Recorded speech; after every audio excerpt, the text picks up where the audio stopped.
Good afternoon, everyone. My name is Mark Wu. I'm the director of the Fairbanks Center for Chinese Studies. I am also a faculty affiliate of the program on U.S.-Japan relations as well as the Asia Center. And so on behalf of all of those institutions, as well as the Reischauer Institute of Japanese Studies and the Korea Institute, it's my pleasure to welcome all of you to the first event of this new academic year. And for many of you, I just want to also extend a warm welcome to Harvard University itself. It's a real pleasure to see all of you here today. And I just want to say a few words before I turn it over to Professor Christina Davis to moderate today's panel. As many of you know, here at Harvard, we have had a very robust history of studying Asia, and in particular East Asia. This year, we are celebrating the 70th anniversary of the predecessor of the Fairbanks Center, known as the Center for East Asian Research. And we also know that in line with today's panel event itself, the legacy of World War II hangs over us in this region very much so. But what we've seen has been for the last 8 decades, the research that we do here, as well as all the institutions with which many of you are affiliated, and the institutions themselves that have been built within the region has allowed for a period of relative international stability in the region, as well as economic prosperity and interdependence in the region that has really refueled East Asia's resurgence. So we are now living in the aftermath of that legacy, and I think it's important for us, as that legacy is being grappled with by so many different actors in the region, to think about all of that. And so what I wanted to say is, while we will talk about that in an academic sense here, I also hope that all of you will participate in the events of all of the 5 institutions that are co-sponsoring today's event, and help to bring about those types of dialogues here at Harvard, because throughout the last 8 decades, it's really been the interpersonal relationships of those that have sat in these seats before you that have allowed for this period of stability and economic prosperity to go forward. So with that, I just want to welcome all of you again to our first event of the academic year. I want to urge all of you to sign up for the various listservs of all of these institutions. One of the things you'll learn at Harvard is we don't have one centralized list of events, so please do sign up for all of them. You'll also, for those of you who are students, I want to urge you to come out to the various different student open houses that will be held for you specifically, including one at the Fairbanks Center tonight at the Smith Center at 7 p.m. On the 10th floor there. So with that, again, just a warm welcome to all of you, and especially to our panelists. And let me turn it over now to my good friend, Professor Christina Davis, for those of you who are Japanese, my senpai, to really lead us forward in this discussion. Welcome, and again, thank you all for being here with us on this first event of the year in this important examination of the enduring legacy of World War II.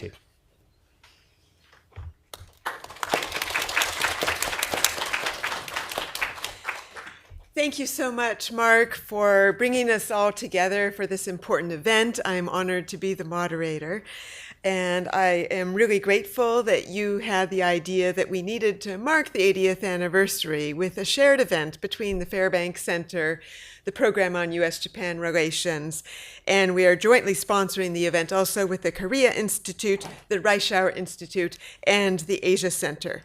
This is an important time for us all to reflect on history and how history is being portrayed and remembered in our current moment. I would also mention, in the spirit of this is not the only event to reflect on these important memories, there is also going to be an event on September 17th at noon, sponsored by the Weatherhead Center, that will be a forum on victory to uncertainty, the post-war order after 80 years, which will also discuss geopolitics more generally about the changing global order. This year marks the 80th anniversary of the end of World War II. There have been many memorial events around the world, both taking place to remember the victims to celebrate the peace and order that followed that war. Some of those events have been held in East Asia, from Beijing, hosting the Shanghai Collaboration Organization, which included the Russian President Vladimir Putin, the Korean President Kim Jong-un, India's Prime Minister Narendra Modi, all joining both for gatherings of international organizations as well as the World War II Victory Parade, featuring an arsenal of military weaponry as well as diplomatic coalition led by President Xi Jinping. Of course, there was also a memorial held in Tokyo earlier, marking its surrender on August 15th. Prime Minister Ishiba Shigeru said, "We will never repeat the ravages of war. We will never again stray from the right path. Now more than ever, we must engrave deeply in our hearts the remorse for the lessons from that war."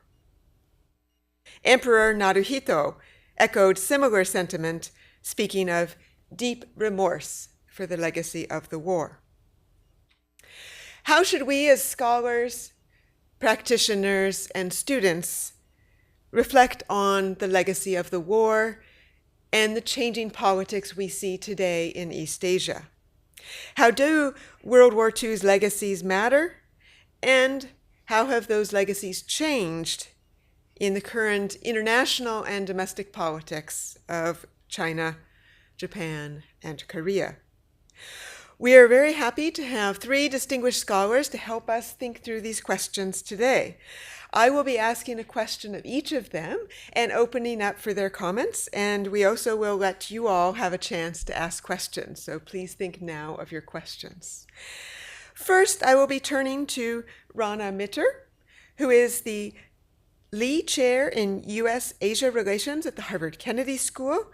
He is the author of many books and articles, both looking at Forgotten Ally, China's World War II Legacy, and also more recently publishing a book on China's Good War, How World War II is Shaping a New Nationalism, which was published by Harvard University Press in 2020.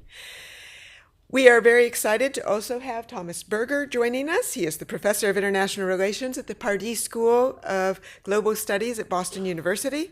His area of expertise includes German, Japanese politics, European East Asian security, and he has written several books looking at the questions of historical memory, including a book on war, guilt, and world politics after World War II, published by Cambridge Press in 2012, and also an important book on cultures of anti-militarism, national security in Germany and Japan.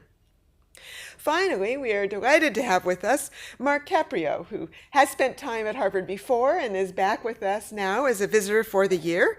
He is Professor Emeritus at Rikkyo University in Tokyo, and this year will be the visiting professor in the Department of East Asian Languages and Civilizations at Harvard. He is the author of Japanese Assimilation Policies in Colonial Korea, and also the co-editor of Japan as the Occupier and the Occupied.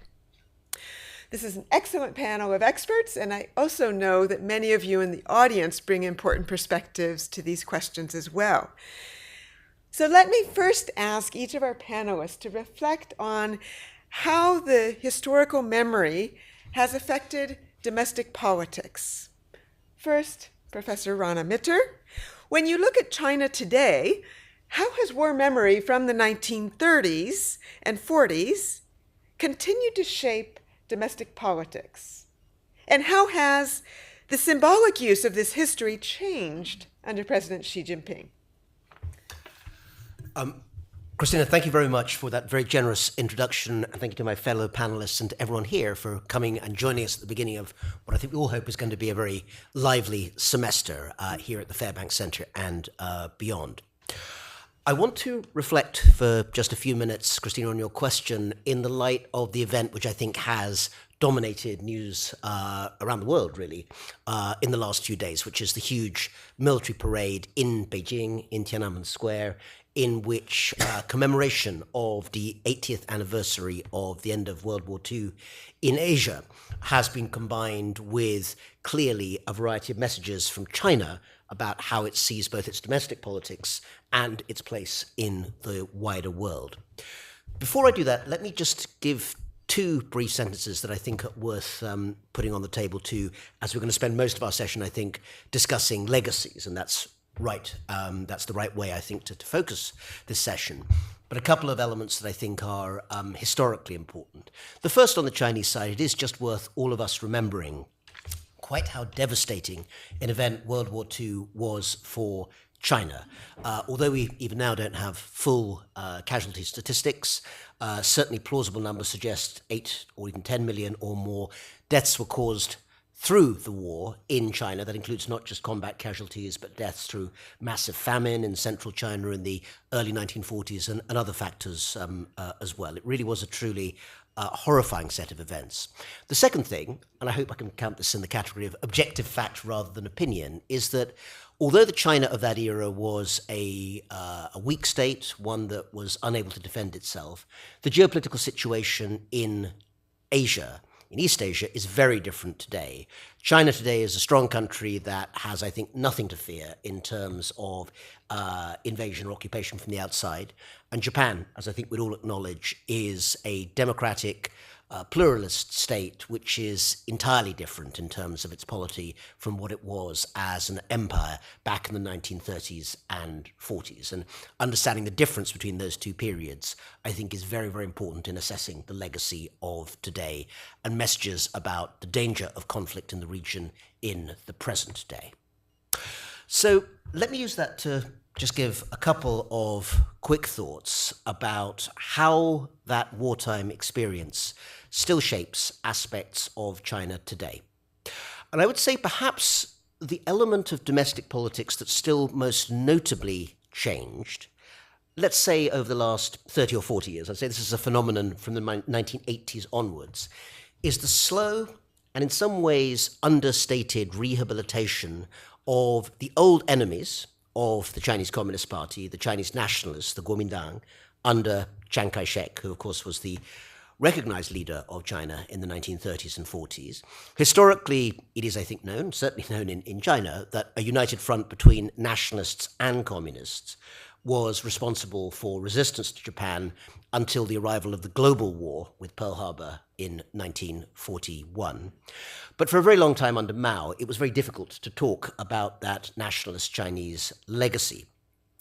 From the 1980s, for a variety of reasons to do with both an attempt to reach out to Taiwan and also to overcome and heal the many, many horrific fractures and fissions that were caused by the politics of the Cultural Revolution, it became more possible to rehabilitate the war memory, suffering, and sacrifices of the Kuomintang parts of China, as well as the communist parts of China that had fought Japan during the war, even though the occupation zones were still rather more in the dark side of history. And even today, if you go to Chongqing, the former wartime capital of wartime China, or Nanjing, which of course was the nationalist capital, you'll find plenty of memorials and recollections of what war was like during that time, in which the nationalist contribution is not regarded as politically incorrect or unworthy, but rather given its due at the regional level, even if at the national level it still tends to be somewhat underplayed. I'm very pleased to see here actually Dr.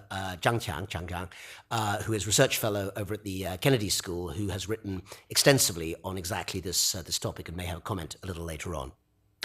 Let me finish my initial comments with just three brief aspects of the wartime past that I think are being fed into China's domestic and international politics in the present day, as one can see from observing the parade and the events around it.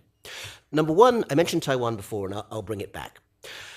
10 years ago, on the 70th anniversary of the end of the war, at a time when Ma Ying-jeou, the KMT president, was president of Taiwan, there was much more closeness in terms of the historiography of World War II, both in Taiwan and in the PRC. The domestic historical narrative, in some ways, was a united one about this being a shared experience of suffering and horror through which China came through on the other side.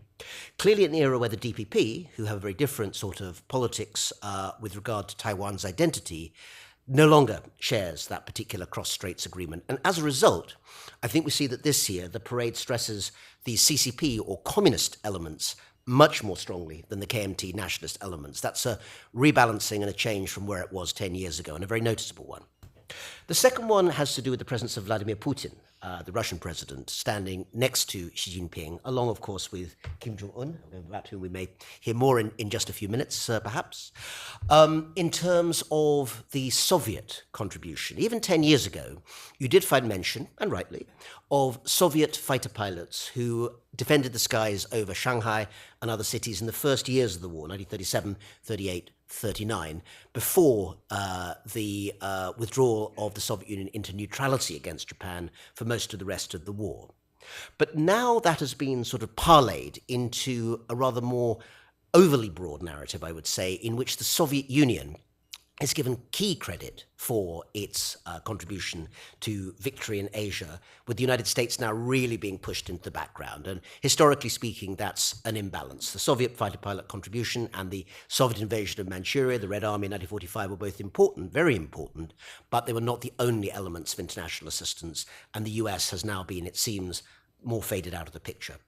And the final element is one of the more prominent elements in the parade that was visible, the blue berets. In other words, the Chinese members of the UN peacekeeping force, which Xi Jinping and the CCP are very keen to put forward as part of a wider embedding of China into international institutions. But this year, even more than 10 years ago, that is being linked explicitly to China putting itself forward as one of the formers and now one of the preservers of that post-1945 world order. In other words, the ownership of that particular order, as in some ways the United States seeks to step away from that post-war UN legacy, is one in which China is looking to link its real and undoubted wartime sacrifices and contributions, although the nationalists, as I say, I mentioned rather less than the communists, to its present-day role in the United Nations. And those blue berets in the wartime parade, I think, were meant to be a visual indication of that link between the two elements, even though, of course, the long period in between, when Mao's China was excluded from the UN, is historically inconvenient and not placed as part of that wider narrative. So, Christina, a few thoughts there to start us off with on China. Excellent. Thank you so very much. Now passing over to Professor Berger, if you would like to discuss the legacy from the perspective of Japan. Thank you very much for the kind invitation, and also for being brought here. It's always a pleasure to be with you and this audience. I'm a little bit intimidated. I have on both sides of me two eminent historians. I'm just a political scientist. I deal with the ephemera of world affairs. These people really are rooted in what has been going on. And so I also feel a little bit of poaching when I talk about historical legacy. Political scientists traditionally are supposed to focus on the present day and move forward. But I think in this particular case, and given my particular interests, I've been forced to push myself into the territory where perhaps I shouldn't be. This is a dangerous topic for me to talk about because they say in Japanese, "Ichido hanasu to kiri ga nai." I've been dealing with this too long, and once I start talking about it, I ramble on. So I'm counting on Christina to discipline me sternly. I'll just make a couple of quick. My basic point is that from my perspective, over the last 10 years, even though this may be a little odd to people in the region, we've had a little bit of a holiday from historical tensions. I mean, between roughly 2004, 2015, when I was actually very actively researching this topic, we had quite a crisis in East Asian diplomacy, with many sort of serious potential consequences, which fortunately did not all develop. And then for the last 10 years, we've had relative quiet. I'm afraid that every indication that I have, and I will explain why I think that's also happening for structural reasons, this is not just, a historical accident, we are moving back into a period where history may be becoming a lot more contentious. First of all, why is history contentious? Well, I'm a Japan expert. Again, I'm poaching, but you have to look at Korea and China a little bit. But let me just begin by saying that in the Japanese context, the issue of history has been very tightly intertwined with questions of national defense and national security. Yeah. Again, I'm not going to go into any detail about this, but there has been a strong tendency, and there has been a tendency as well, and you can go back to the 1950s, for historical issues to come welling up whenever Japan feels that it has to move on security issues. Yeah, you could say in the 1950s, Prime Minister Kishi, 1970s, Prime Minister Nakasone, more recently, and I'm jumping over a lot, in the 2000s, with Prime Minister Koizumi, each time Japan was under pressure from the international system to try to tackle this issue. Now, why does that happen? Because in Japan, most people want to focus on their lives. They want to get ahead and push the economy, deal with problems of retirement, education, and so forth. And while the people who are committed to historical issues are very committed, they have been, since the 1960s, pushed on the side. However, when you need to push through the Japanese political system, serious reforms, you're going to get kickback, you're going to get pushback, there's going to be resistance. And as a couple of Japanese insiders have told me, this is the winning coalition.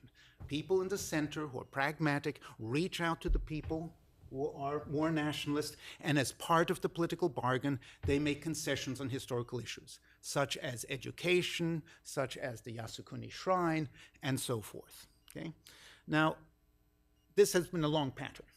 Beginning really in the 2000s, why did we have a period of crisis?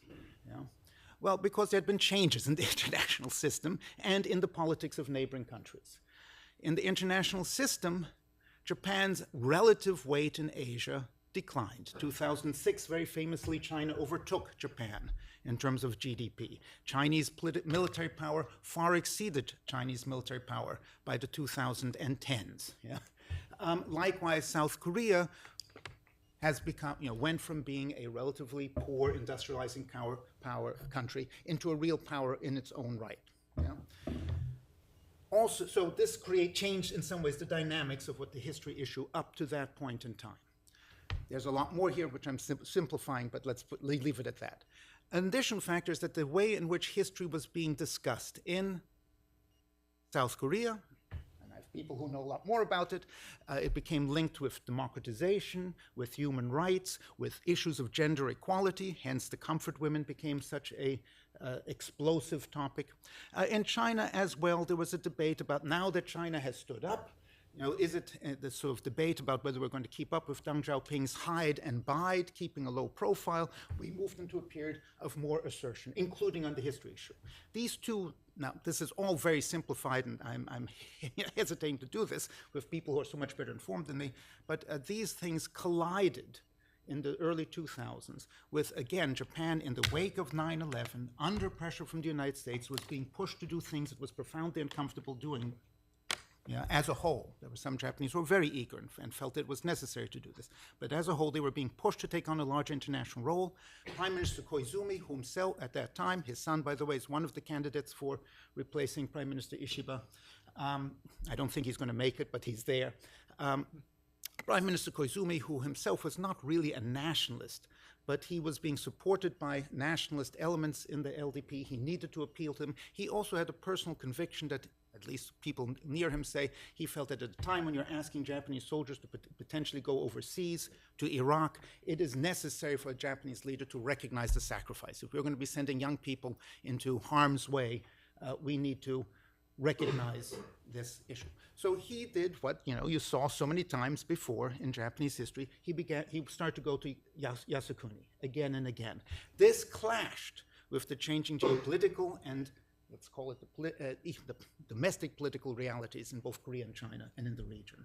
And it led to this explosion of animosity. And in some ways, I would also add that the Koreans and the Chinese, in this context, again, whether right or wrong, they egged each other on. Yeah.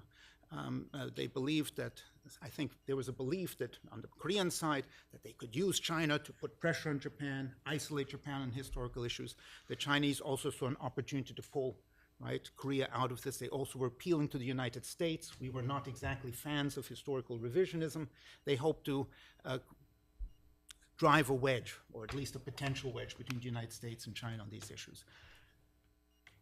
This blew over. okay, after 10 years of intensification. Oh, and a third issue I would probably add, and it's again important, is the debates over, or the disputes over territorial issues began to intensify.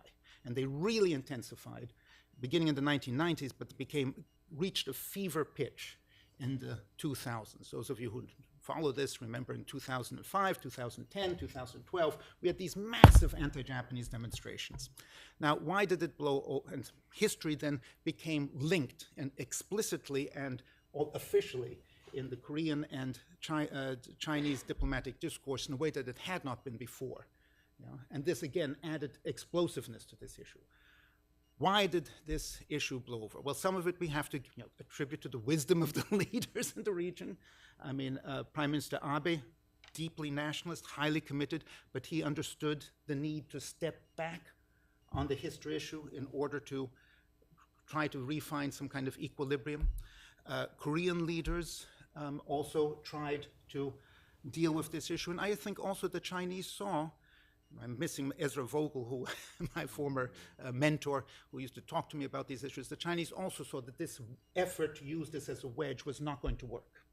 The United States, under the Obama administration, took a clear stance that while we are not supporters of historical revisionism, we are not going to allow this to undermine the alliance either. So there was and then the US also began to move very strongly to try to mediate, especially between the Koreans, between Seoul and Tokyo on this issue. We could debate that issue later on, but we had some success. We at least managed to put a Band-Aid on what was before that was a bleeding wound. Okay? And then for about 10 years, we've had some quiet. I'm going to play my role as moderator to ask so the main point is we are back. This underlying structural problems in terms of discourse and the balance of power, if anything, are even worse than they were before. There is a rising tide of nationalism, especially in China, on this issue, but perhaps Professor Mitter will correct me on this. And we are, at the same time, the United States is not present on these issues. And this creates the potential for real reignition. So we can talk more about the consequences, but I've stopped. Thank you, Christina, for stopping me. Thank you. Professor Caprio, if you could Yes. talk about Korea's perspective, of course, as a Yes, victim. it's a shame that I came to Cambridge on August 1st. I usually either go to Yasukuni or Seoul or somewhere to see how the two countries celebrate or commemorate, I guess is a better word, the end of the war. It's very, very different. I've written some on that, and I could talk about that. But the main thing to remember is the Koreans weren't officially belligerents in the war. They thought they were. One group claimed it did declare war on Japan, but that wasn't recognized. Yet they were still fighting the war. You had different groups fighting Japan. There is some training with the Chinese armies and being trained by them. There was independent groups in Manchuria, parts of China, and parts of Russia. And then there were later, towards the end of the war, there was a couple of groups trained by the OSS, the spy organization, in different parts in the US and in China. Yet at the same time, they were also fighting for the Japanese. And there's about 200,000 conscripted Koreans that were fighting. Some of them escaped once they got to China. And then there was some attending Japan's military school in Manchuria, which Carter Eckert, who used to be teaching here until he passed away, wrote an excellent book on. And they declared this the highlight of their life, being trained by the Japanese, which was interesting. Several problems remain even today. Probably things we've heard about, the comfort women and the labor problems that are central to Japan and Korea's discussions. We won't talk about them. Collaboration is a problem that's mainly domestic, and you don't hear too much about it, so that I chose that. But it's very much alive. This is mostly a Korean domestic issue. I've never heard this being contested with Japan. But there's a large number of them. They are called Chinilpa, which means favorable towards Japan group. And so they became the traitors of Japan for a few years. they tried to solve this problem 3 times, mainly 3 times. First was in 1947, when the U.S. was still under control of Korea. They had an interim assembly that tried to pass legislation against them in advance of the election that was going to take place the next year. The U.S. vetoed it, so it never really got passed. But there's a number of reasons for this. First, the Koreans weren't able to come up with a definition of who was a traitor.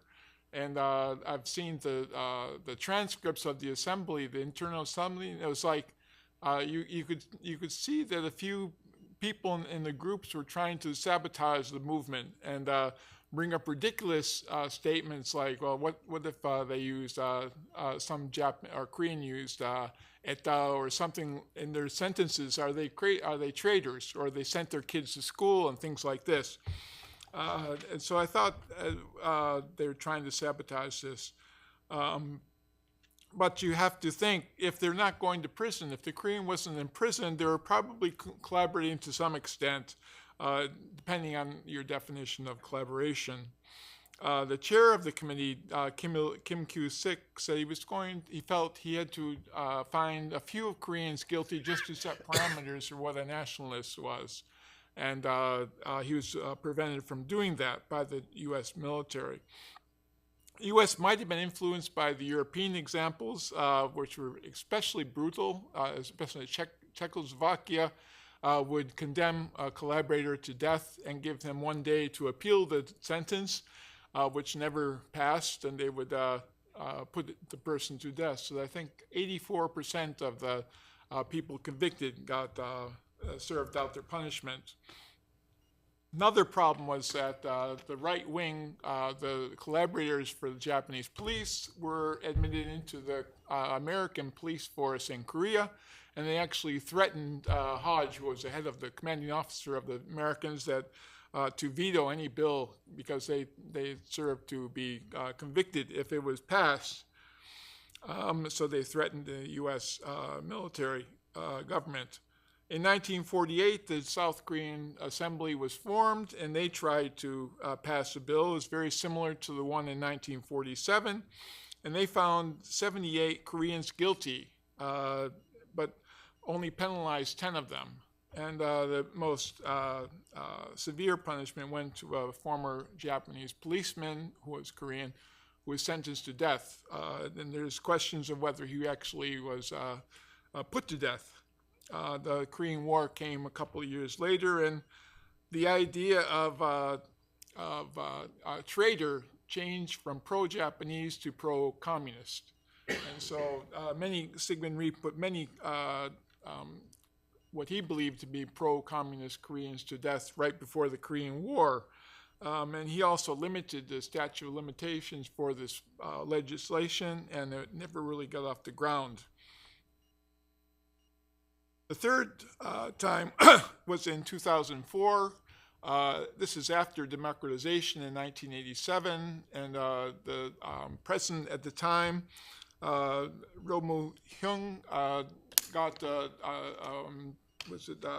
Truth and Reconciliation bill passed by the Korean Congress. That it covered a number of areas. One of them was collaborators, and he wanted to make a list of the collaborators, and they came up with 3,000 Koreans who had collaborated with the Japanese. Another group came up with 6,000.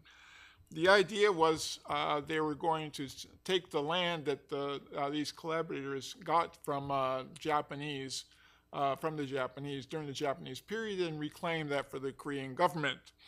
And they did find a few cases. They were appealed by the families, and they were found innocent. But you have to understand that by 2004, most of the collaborators have long passed away, and there's only their families, their offspring, that were still remaining.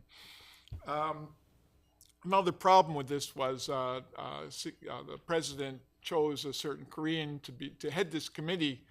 And it turns out his father was a policeman for the Japanese, and he had to step down.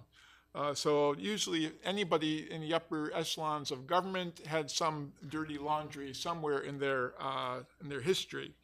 The Truth and Reconciliation movement was ended by the next president when Nomiho got in Korea. You can only serve one term, one 5-year term, and so a conservative replaced him, and he ended the efforts prematurely before they could actually prove anything. So this really still remains an unsolved problem to this day, but it might never be resolved because there's undoubtedly nobody alive that was collaborating during the Japanese, and they have a problem with defining who would be guilty of collaboration.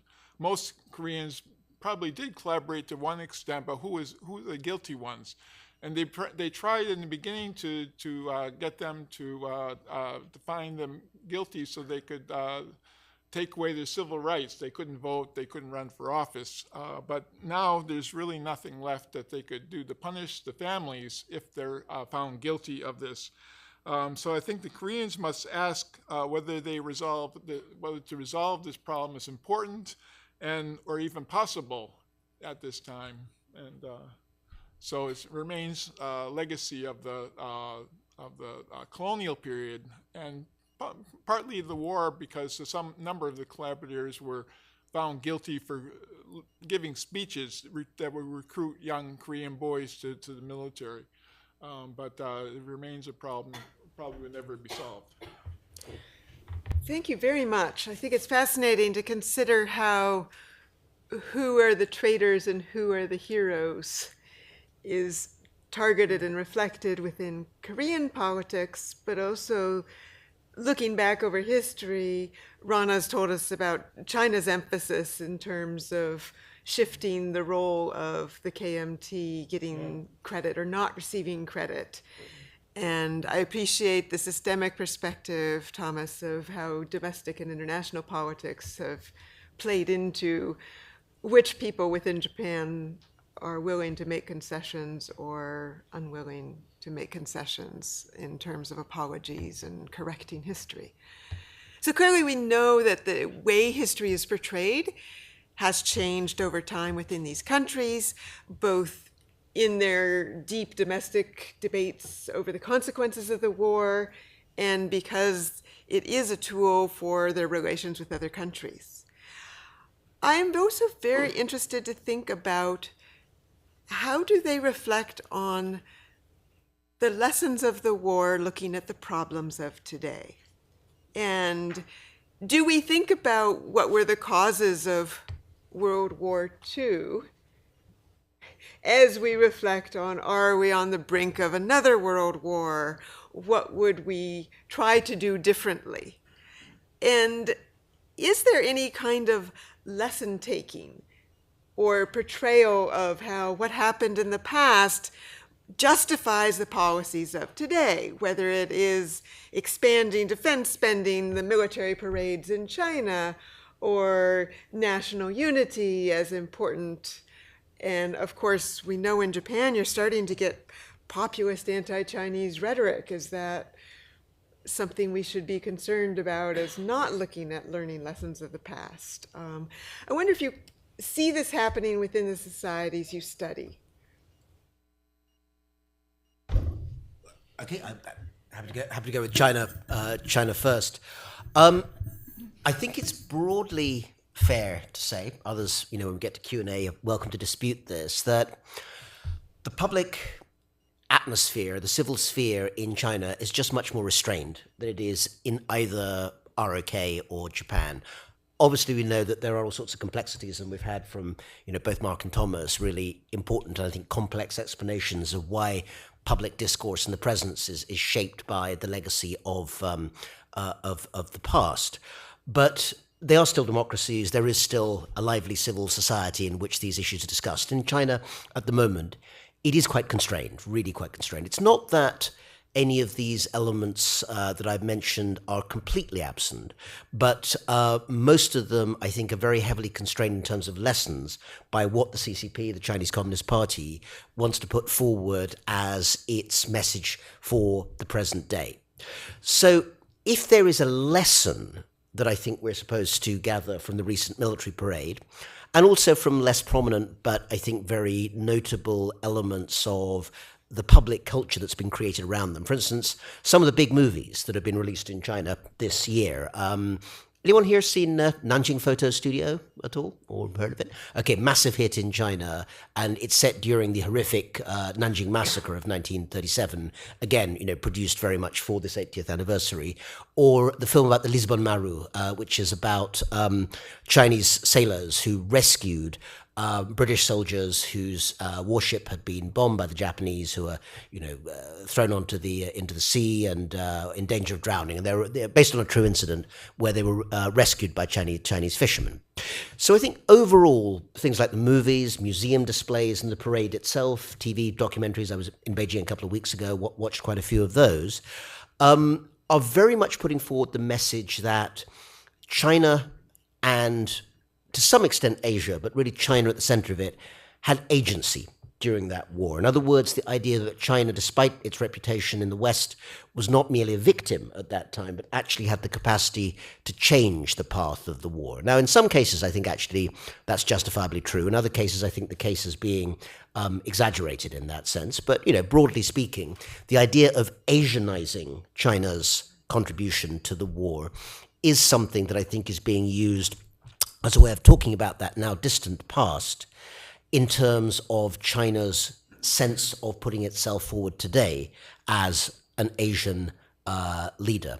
And again, one last note on that, the eclipse, I think there's no better word for it, the eclipse of the United States and its pivotal role in the ultimate defeat of Japan in World War II and most of the Pacific War is also notable as a way in which really the historical record and the political lesson that's seeking, to be put forward in China at the moment are not really compatible. I think it is not possible to tell a full story of World War II in Asia without talking about the United States. That's just self-evident. And the current messages being put forward because, of course, as I think both my distinguished fellow speakers have said, tensions between the United States and China are currently rising, and therefore there's a domestic pressure in China not to give any kind of positive spin to almost all of the American war effort, with the single exception of the mention of the now rather faded memory of the Flying Tigers in 1940. Thank you. Well, again, having been poaching on the field of history, now I'm feeling like a pressure to poach on the field of cultural studies. I have absolutely no shame. If you look at Japan, and I'd like to say something about what you were talking about as well. But look, in Japan, if you look at modern Japanese films, I recently saw last year The Boy and the Heron, Miyazaki's farewell film, and it's a very melancholy and sad film in some ways. And since I wrote a book on Japanese anti-militarism, nobody in Japanese popular culture, I think, inhabited, created, animated, if you like, the sort of spirit of anti-militarism in Japan than the works of Miyazaki and Studio Ghibli. I mean, I dare you to watch A Grave of Fireflies without shedding a tear or two. And this memory is deeply embedded in Japan. It's deeply embedded, I think, in Japanese society. And what makes it tragic, both The Boy and the Heron is in some ways Miyazaki's farewell. The Japanese feel under pressure to leave what they thought was their principled stance on defense, on anti-militarism. They do so reluctantly, but I've been following the debate now for the last year, and it has accelerated rapidly with Donald Trump taking office and the sort of question about U.S. commitment to its allies in general. I spent the summer in Europe. I could tell you stories about that as well. But Japan is extremely exposed. What makes us especially sad, of course, is the nuclear weapons. I mean, Japan is the only society which has, to date, thank God, experienced atomic bombings. And we are having now serious debates, not only by, sort of wild-eyed nationalists, but by very sober people about whether Japan does not have to reconsider that stance. And I think that is where the anti-militarism or Japan's principled effort to maintain peace is not going to be the same as a suicide pact. If you have to ask yourself, by the way, would giving up nuclear weapons make the use of nuclear weapons more or less likely? The answer is not self-evident, even though we would like it to be.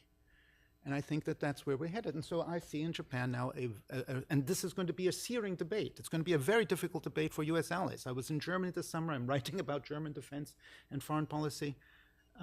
They are also now being pushed to do things they don't want. So I'm afraid that, when you ask what does this mean, I think that we're headed also in terms of Japanese domestic debates into a difficult period. But I have very little doubt that the pragmatists are going to win out in this fight, because they see what we used to call a clear and present danger. I'm going to stop because I think Mark has the right to speak. I'd like to hop in on the parade at some point. Yeah, unfortunately, I study Korea, but I lived in Japan, so I know more about Japan society. Yes. And interestingly, I followed the debate on World War III from 1945 and 46, and there was a great fear that World War III was right around the corner at that time, and that Japan would join the United States. And it sort of disappeared over a few decades, but recently, before I came here, I noticed a few things. First, Japan has not signed the nuclear weapons deal there that ban nuclear weapons, which is a big change. There's also a number of books that came out that found the United States guilty of crimes to humanity for the atomic bombs. This is the same, so you get a mixed message. And then more recently, I think 4 Japanese beat up 2 Chinese members. As far as I wonder if it's connected to the recent election where the Japan First party won some more than expected. But I'm afraid we're seeing, I don't know how these connected, but we're seeing the reemergence of 2 triangles, the Northern Triangle with Russia, China, and North Korea, versus the Southern Triangle of South Korea, Japan, and the United States. It's interesting that the two leaders of the country, Japan and Korea, are trying to form relations. And this normally sets off warnings to North Korea that they're ganging up on them. And that's dangerous in my mind. But the current president of Korea is trying to play both roles, trying to gain relations with North Korea and with Japan. And that's different from what the President Yoon of South Korea tried to do in having military drills in the Sea of Japan with the United States, which was very, very dangerous, I think. But I think that we should watch out for these 2 triangles reemerging. They came after World War II, and I think they died down. Now they're reemerging in the recent years. But that's all, yeah. Thank you. With the remaining 25 minutes before we must close at 1:15, I would like to open up to questions from the audience. I would ask you to identify your affiliation and ask one question. That way we can allow more people to have a chance to ask their questions. Who would like to lead us off?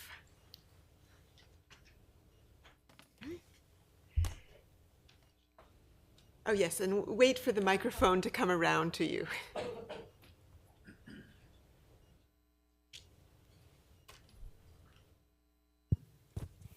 Hi, I'm Snehal. I'm from the Graduate School of Education, and my research focuses on trauma recovery and influence in both education policy and civic identity in post-conflict societies.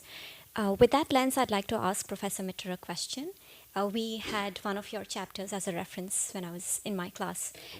So in China's Good War, you describe World War II as a source of legitimacy for the PRC. But with mounting global scrutiny over Taiwan and the South China Sea, does this narrative risk becoming diplomatically counterproductive, or can it be reframed as a soft power? So just what the core of the question is, that what is problematic?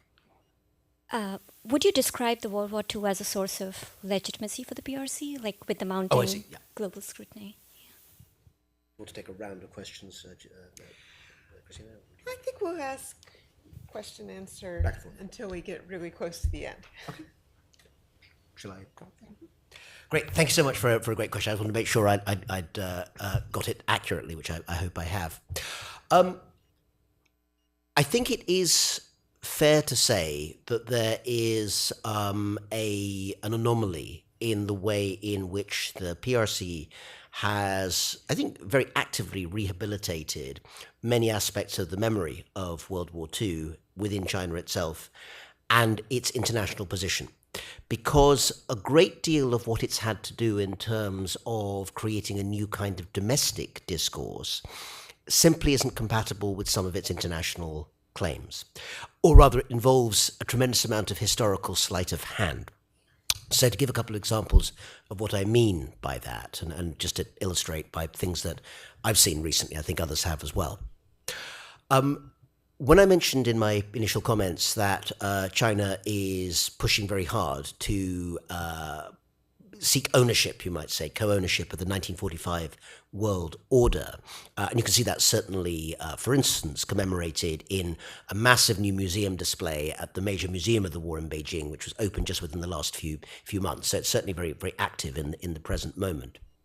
But the difficulty comes with the fact that, as historians will tell you, the UN Charter, which Xi Jinping, Wang Yi, and others have repeatedly said, the world should remember that not just that China was a signatory to the United Nations Charter, it was the first signatory to the UN Charter, and that is historically correct. It's also historically correct that the delegation that signed the Charter was almost entirely made up of KMT Kuomintang government officials, Sun Tzu-wen, Wellington Koo, Guo Weijun, and others. And when you look at the way in which those people are described in current, say, museum displays or educational materials, they're not ignored, but they are described as 中国的代表, representatives of China. In other words, their party affiliation is set aside. And there's a lot more emphasis on Dong Biwu, who is the only CCP delegate who was actually there in San Francisco in April 1945. Now, none of these things are inaccurate, but they basically involve a sort of so much time and energy being spent in dancing around what is historically much more accurate, which is that the KMT was the government of China at the time and the CCP had a much smaller role, that it often makes it difficult to translate those claims in international society, at international tribunals, through legal tribunals, because it essentially involves, as I've put it, I think, on one occasion, the CCP of today trying to cash a check that was written originally by the KMT back in the 1940s. And as you know, when you take a very old check to the bank, sometimes they are not always so willing to, give you the money that's drawn on that front. So that is, I think, where the difficulty in making the domestic and the international add up lies in terms of those international claims. The questions? Yes.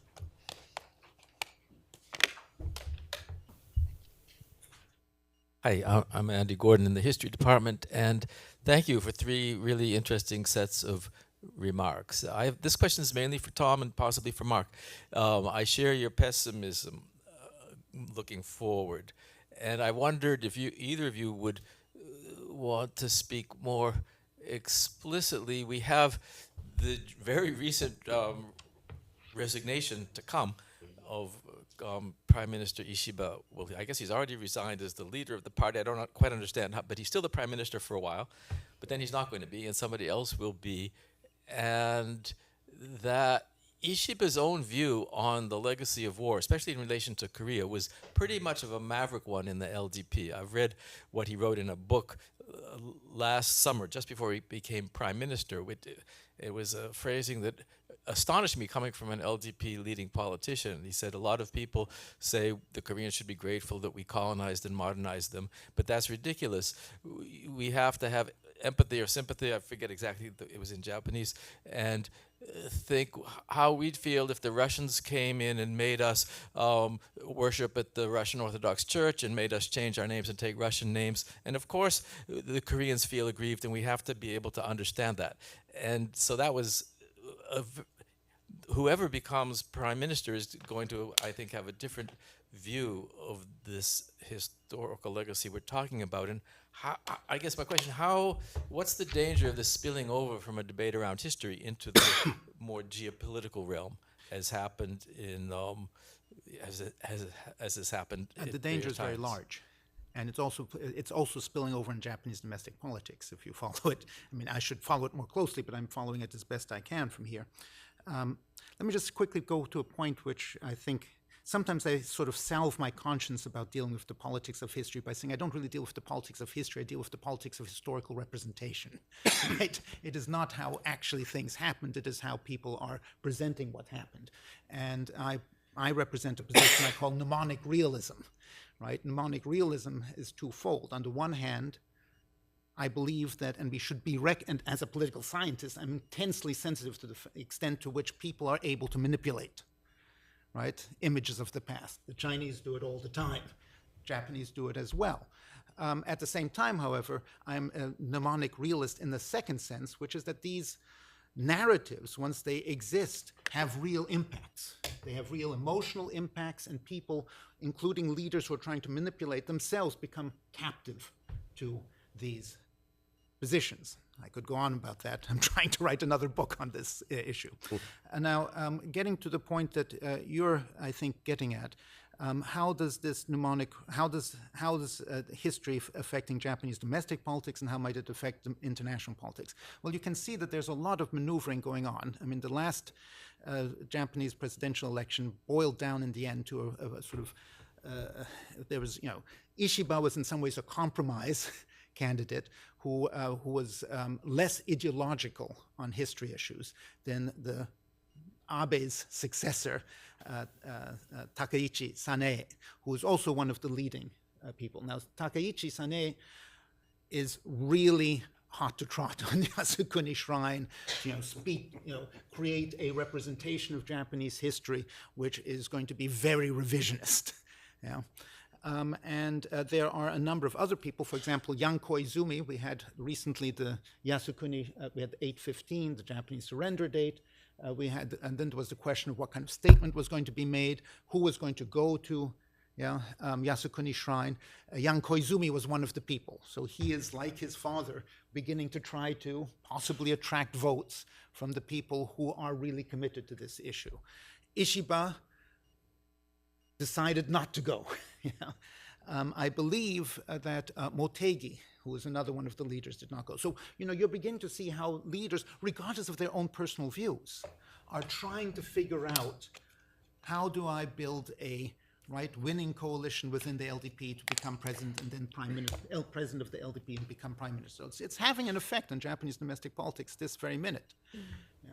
Now, in terms of international politics, this is going to have a number of impacts. One very immediate issue is that, unfortunately, and this is, again, maybe something a little bit different, but we have been seeing how overheated nationalist sentiments picked up by disaffected individuals in China has led to attacks on Japanese citizens in China. And we've had some very tragic incidents. We might see more of those. I am concerned also in the context of Japan that we are seeing LDP always dominated the right end of the Japanese domestic discourse. We are seeing now some signs of far right-wing Uyok type parties, that is far right, who Sanseito, with the sort of Nihonjin Fasto, Japanese first. I wonder where he got that phrase from.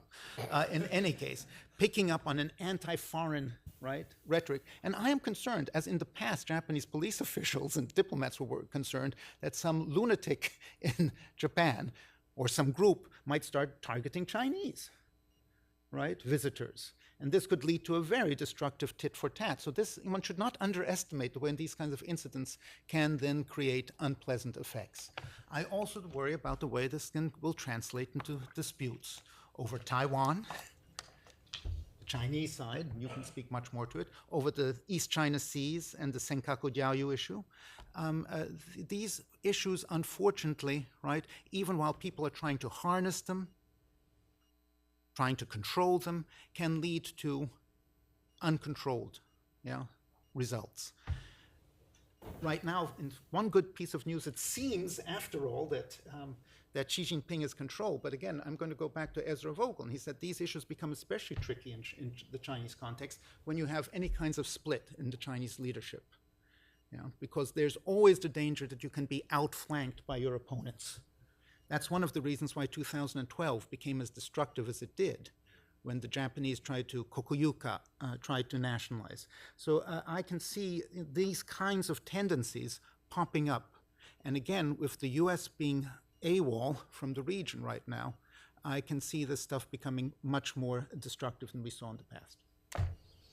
Mark, did you want to chime in on this? Or? Just a few words. I'm not familiar with domestic politics as of contemporary politics as a historian, but if Ishiba has said anything nice about Korea, I first want to ask, is he talking about North and South Korea or just North or South Korea?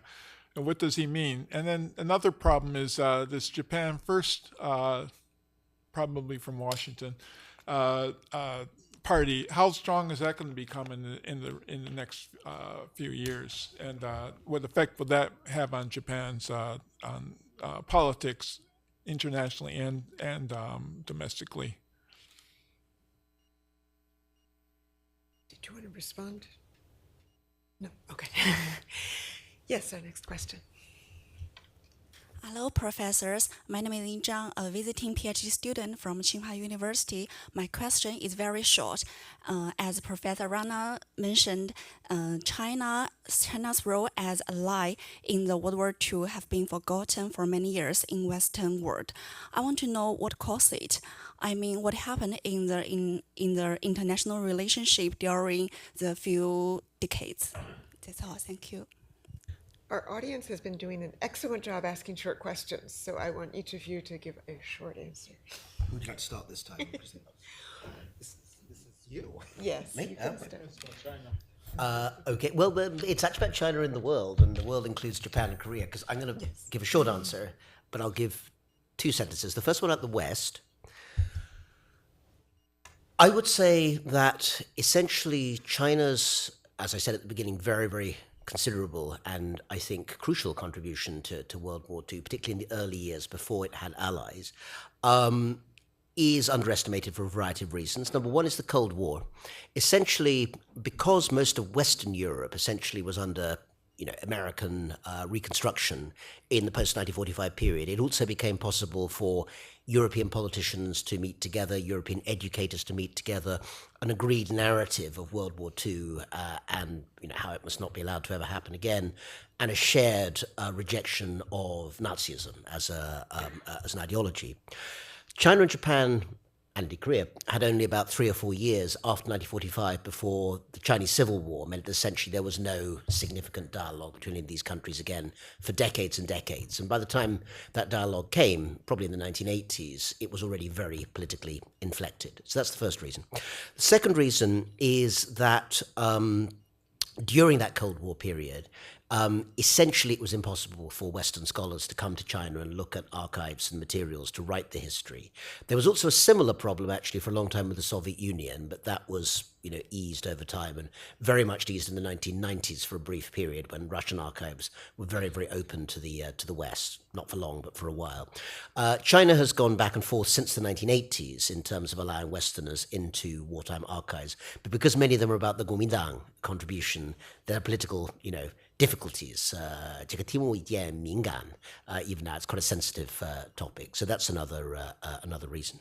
The last thing I want to, and then I think the remoteness geographically has been an issue.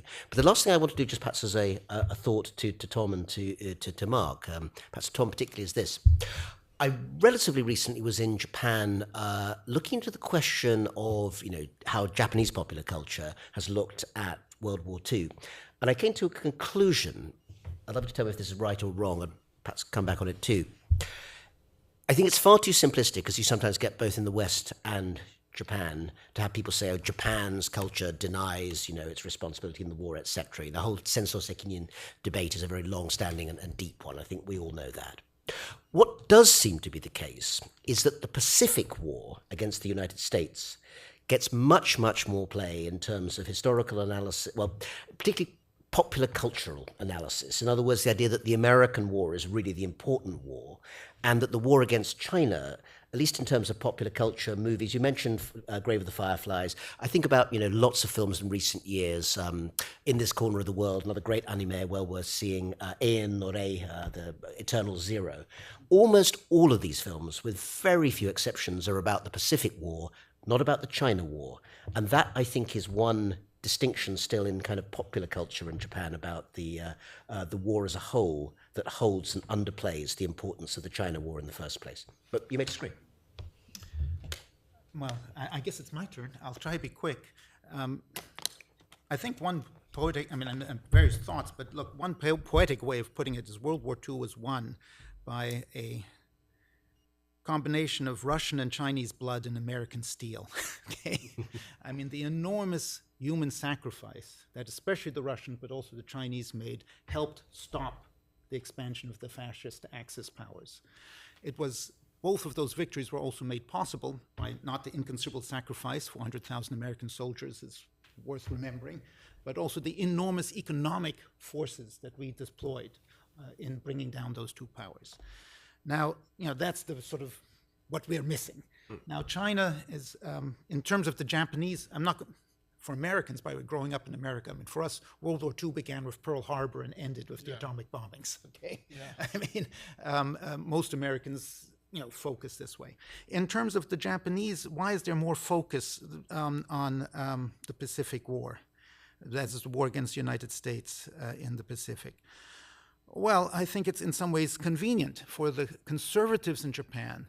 The narrative that they wanted to promote, right, is that the Japanese war, the whole operation was a holy war against Western imperialism and racism, okay? And the fact that the Chinese and others were resisting tooth and nail against that is an inconvenient, right, fact for them to deal with.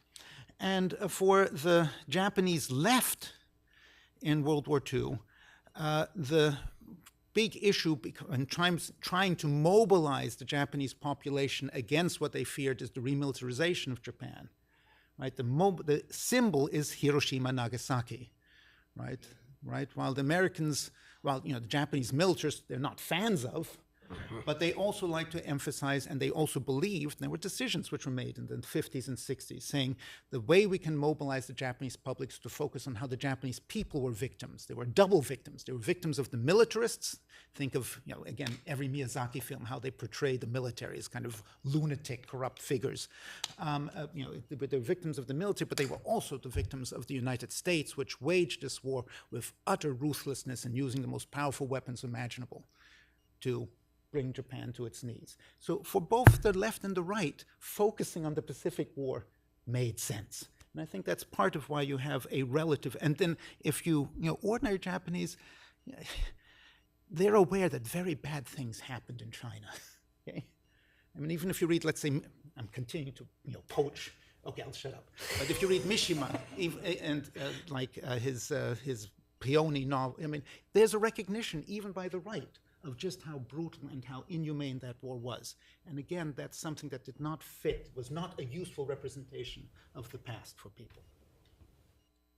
Yeah, not much to add, except in Korea, the legacy of the war is not so much in film. It's the Korean War that gets more attention, but the division of Korea into two states, and that was a big factor up until recent, when most, I think, young Koreans saying to unify it would be too economically strained on the country, so it'd be better to have just two states. And I think Kim Jong-un recently said that keep it two states. That's the best solution for now. I take your reference to how U.S. Steel was important for the winning of the war to tie into my own interest of the legacy of World War II that is being forgotten today, which is we do think about the lesson of how interwar economic trade wars and sanctions lay the groundwork that helped fuel war both in Europe and provoked Japan. Even if you go to Yasukuni, they will blame U.S. sanctions against Japan as what triggered Japan to go to war, and reputable historians from Michael Barnhart to Nicholas Mulder would talk about the role of sanctions to provoke a fear and isolation so that some countries would then go to a more aggressive side. And some of this regret over economic interdependence breaking down in the interwar period and leading to World War II was the foundation of all the post-war institutions to support free trade, development assistance, lending for rebuilding and growth. And yet we now do see ourselves in an era when those same institutions are under attack and sanctions are resurgent. Indeed, steel sanctions are at the prime of economic foreign policy. And so I also hope that all of us as scholars, we both revisit what was the history.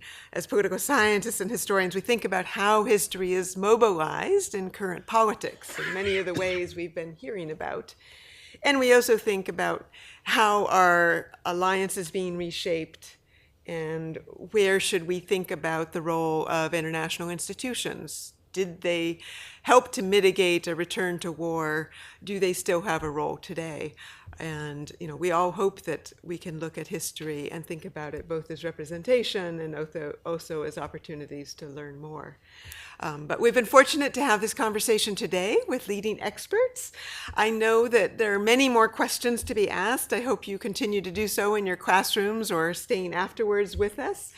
I do want to take a moment to thank Dorinda Elliott of the Fairbanks Center and Shinja Fujihira of the U.S.-Japan Relations Program, who put a lot of work into organizing this so that we could all come together. Thank you. And thank you to our panelists for sharing their wisdom and to all of you for coming to attend. Thank you.